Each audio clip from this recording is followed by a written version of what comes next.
Hello students, so we are going to see about the cubital fossa. Now what is cubital fossa? Cubital fossa is taken from the Latin word that is cubitus, which means elbow. Okay, so as it is present on the elbow portion, so it is called as cubital fossa. Now fossa stands for a hole or a hollow shaped thing. So it is called as a cubital fossa. Just remember these things. Whenever it comes in exams, so you will be able to remember that what is cubitus and what is the fossa. So cubital fossa. Cubitus stands for the elbow and fossa is the hollow shaped thing or a hole. Now look at the picture. You will be able to see the end of the humerus. This is the end of the humerus. Here what is present, that is the lateral supracondylar ridge. This is the ridge, okay, and this is the medial supracondylar ridge, and after that this is medial epicondyle and this is lateral epicondyle. Okay, in this way you can remember. So this is the end of the humerus. Now what we are going to see is the space which is between it is the cubital fossa. Okay, so now we will going to see the diagram. So the diagram is in this way that you will be able to see the cubital fossa. So this cubital fossa having some boundaries. So first of all we will going to see some features of it. So cubital fossa is a hollow shaped thing which is present in the elbow joint, or you can say it as in the anterior part of elbow joint. Now after that it is situated on the front of the elbow as I had stated. After that it is homologous to the popliteal fossa.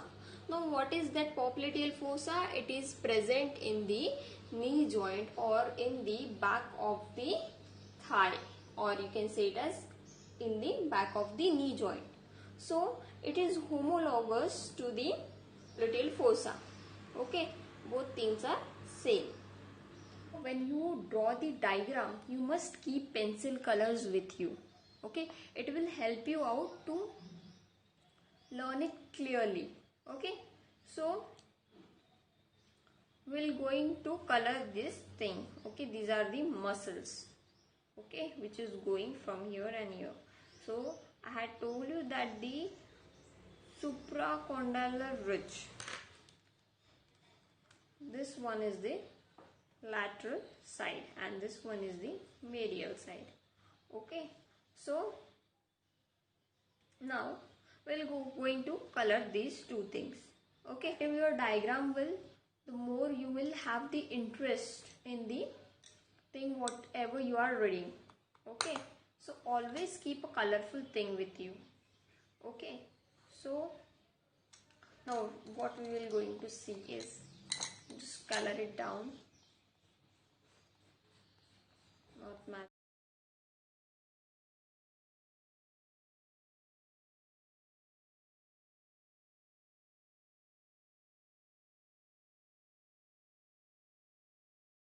Now first of all we will going to see the boundaries. Now boundaries are lateral side, medial side and apex and base.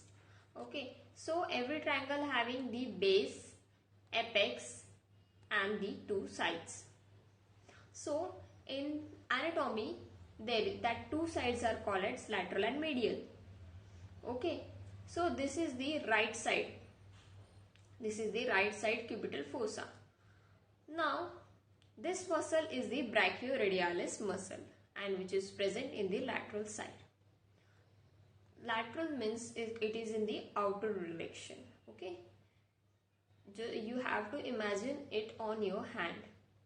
Okay, and you have to draw these linings also and you have to send it to me. Now after that, this border, that is the medial border and this one is the lateral border. Medial border of the brachioradialis muscle and medially lateral border. of the pronator teres. Okay. Why? We can say it in medial because it is in the mid side. No, that's not right. Whatever is in the towards the body or nearer to body is the medial thing. Okay. If you remember this thing, you will be able to understand what is medial, what is lateral, and what are the things. Okay. So this one is the pronator teres muscle.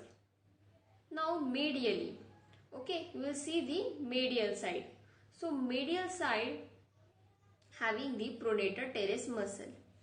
Okay, and in pronator teres muscle, this one is the medial border, this one is the lateral border.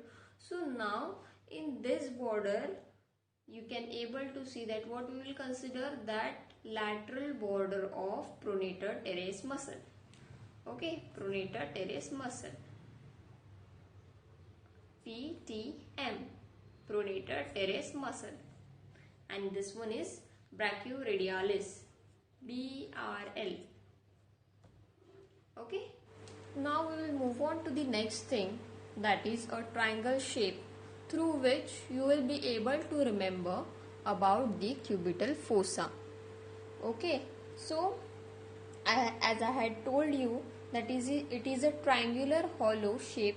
So we had made a diagram. So in this diagram you will be able to see regarding the base, apex, the medial border and the lateral border. So now what we have to see is the base. Okay, so this base is made by the imaginary thing, or you can say it as it is made by a imaginary line. This one is the imaginary line that it has. This base is made by the two epicondyles of the humerus. Okay, the front of two epicondyles of humerus, and this base is directed upwards. Okay, and after that we will see the apex. So this apex is directed downwards and formed by the cross of pronator teres, this one is the pronator teres muscle, and the cross of brachioradialis muscle. So this both muscle crosses at one point cut. So brachioradialis muscle and pronator teres muscle forms the apex by crossing at a point. So this is that point. Okay, and that brachioradialis muscle is going like this, and it is going inside. Okay, the lateral side and the medial side. So this one is the lateral side. Okay, so in lateral side, the medial border of the brachioradialis muscle is forming the boundary of the lateral side, and in the lateral side, or you can say it as laterally, the lateral border of pronator teres muscle. Okay, so we had done with the boundaries. Now we will see about the roof. So roof contains some things like skin, fascia, etc. So now we will see in this picture regarding the roof of cubital fossa. Now this roof is formed by the skin. You can see it over here. This is the skin in the skin color. Okay, so this one is the skin. After that, now we are going to see about the roof. Now roof is formed by the skin, superficial fascia, deep fascia and bicipital aponeurosis. Now in superficial fascia there are nerves and veins. So this one is the vein. Now this C is the cephalic vein and this one is the basilic vein, and the middle one which is joining these two veins is the median cubital vein. Okay, so how we will remember this, that this median cubital vein is present on the cubital and on the middle portion. So in this way you will be able to remember that this one is the cubital vein, or you can say it as median cubital vein. After that, this one and this one is get joined by the median vein. Okay, this C stands for the cephalic vein and B stands for basilic vein. Now, in the superficial fascia, there are nerves. Okay, these nerves are the lateral cutaneous nerve of forearm and the medial cutaneous nerve of forearm. Okay, so there are two nerves, which is both are the cutaneous nerve but present in different side, that is in lateral and medial. So their names are like that, the medial cutaneous nerve and the lateral cutaneous nerve. Look at in the picture A, you will be able to see that the floor. So in floor there are only two things, that is one is the brachialis, okay, and second is the supinator, okay, which is surrounding the upper part of radius. Okay, so floor is what? Floor is the lastmost thing, or you can say it as it is present in the downward side. Okay, we had seen just an example through which you will be able to learn the floor. So how you are going to learn the floor? That this is your home's wall. Okay, so this one is the floor, or you can say it as ground on which you are standing. So on that portion there is supinators and the brachialis is present. Okay, there is only two muscles present in the floor, and so this one is the floor which having two muscles, that is the supinator and the brachialis. Okay, SB.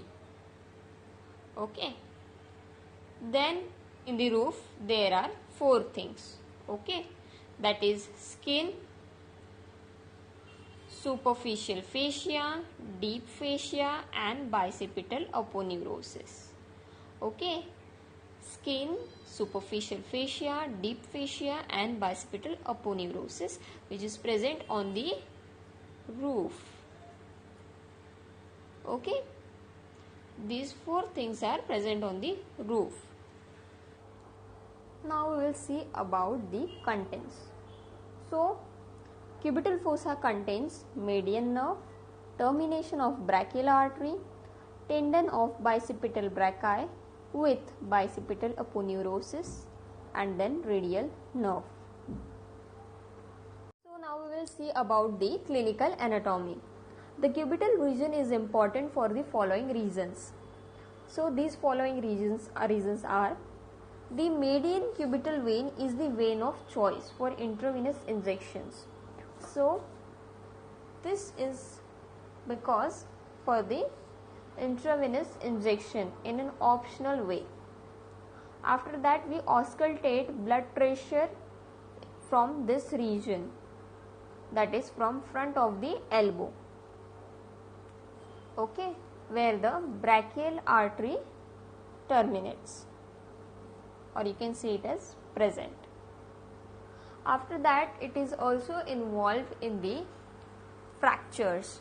Okay, so the anatomy of cubital fossa is useful while dealing with the fracture around the elbow, like supracondylar fractures of the humerus. Now this is the end of the topic. So what you have to do is, in your worksheet you have to complete all the notes which I am sending to you, and also you have to complete the two things. Now what you have to do is, you have to make the boundaries on your hand, so that you will be able to understand and you will be able to remember while writing on the answer sheet, or you can say it as in the exams. So click that photo and send it to me. Okay.